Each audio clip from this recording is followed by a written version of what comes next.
Assalamualaikum warahmatullahi wabarakatuh. Alhamdulillah. Kerabat dan sahabat-sahabatku semuanya, hari ini kita ada kesempatan lagi untuk kembali melanjutkan tahsinul Quran kita ya.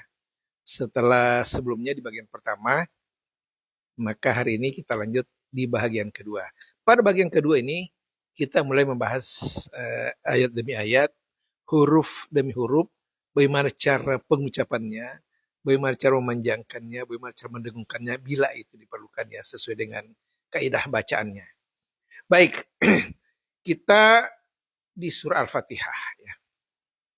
Surah Al-Fatihah ini kita sudah paham bersama, ini penting sekali untuk kita pahami dan untuk kita amalkan kita sedang salat gitu. Karena dia menjadi salah satu syarat sahnya salat gitu.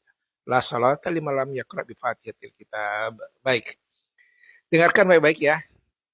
Soalnya ada beberapa kekeliruan yang sering terjadi ketika sedang membaca surah Al-Fatihah ini. Baik, perhatikan. Bismillahirrahmanirrahim. Ya. Kesalahan pertama adalah ada yang membacanya begini. Bismillah. Huruf ba-nya tidak dibunyikan gitu. Ini padahal fatal ini harus dibunyikan. Bismillah ya. Kalau dibaca Bismillah artinya nama saya Allah. Fatal kan? Dan itu tetap harus dibunyikan huruf ba-nya. Bismillah itu kekeliruan pertama. Dan kita luruskan seperti itu. Harus dibunyikan huruf ba-nya ya. Yang kedua, kesalahan berikutnya adalah ketika membunyikan huruf sin itu ya. Sebelum masuk huruf mim. Ada yang bacanya begini. Bismillahirrahmanirrahim. Bismillah. Sinnya seolah di qalqalah ya. Padahal bukan gitu ya. Tidak ada patahan di situ ya. Bismillah, nyambung sin masuk ke huruf mim ya. Sin ya. Seperti itu ya. Jadi bismillah, bukan bismillah. Baik, itu kesan keduanya ya. Bismillahirrahmanirrahim. Kesalahan berikutnya rah. Rahnya ini ada yang macam bismillahirrahman, bukan roh. Atau dia bacanya lurus begini. Datar-datar saja.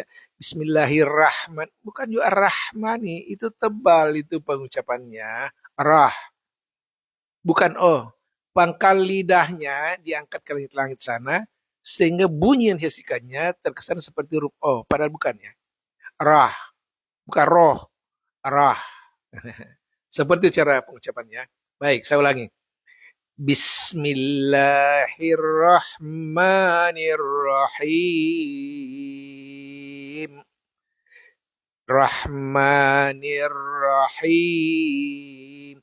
Rahim, bukan rahim. Rahim ya hanya tipis ya, hakle kalau guru-guru dulu ya tradisional, hakle. Rahim, bukan rahim. Mengapa? Rahim itu artinya yang maha penyayang ya. Sementara kalau rahim itu sebuah kekurangan. Masa sih Allah sebuah kekurangan itu? No ya. Salah membunyikan itu bisa salah arti. Salah arti berarti bisa salah makna gitu. Sehingga harus hati-hati cara membaca. Sekali lagi khusus untuk surat Al-Fatihah ini ya.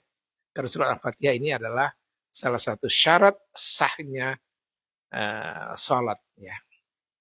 Rukunnya masuk dalam rukun kauliyah ya. Baik, saya kira seperti itu. Sekali kan ini terbatas kita ini faktor durasi. Ya, pelan-pelan saja ya, pelan-pelan saja. Ayat demi ayat kita baca. Kita cukupkan dulu sampai di sini karena ini sudah 4 menit lebih. Saya kira demikian, mohon maaf ya. Waktunya soalnya kita dibatasi ini. Mudah-mudahan bisa dipahami, bisa diamalkan cara pengucapan bismillah yang baik dan benar seperti tadi ya. Di makharijal hurufnya harus benar, panjang pendeknya harus benar ya. Yang membedakan antara satu bacaan dan bacaan yang lain itu hanya lagu-lagunya itu ya. Tapi kaidah-kaidah bacaannya sama semua. Sejak dari langit ke Nabi Muhammad sampai ke guru-guru kita sampai hari ini sama semua cara bacanya. Yang membedakan cuma lagu-lagunya, ada lagu Arab, ada lagu Afrika, ada lagu Malaysia, ada lagu Nusantara. Saya kira demikian ya. Terima kasih atas perhatiannya. Mohon maaf bila ada yang kurang serak ya. Kita terbuka untuk saling berdiskusi untuk ini. Saya kira demikian. Wassalamualaikum warahmatullahi wabarakatuh.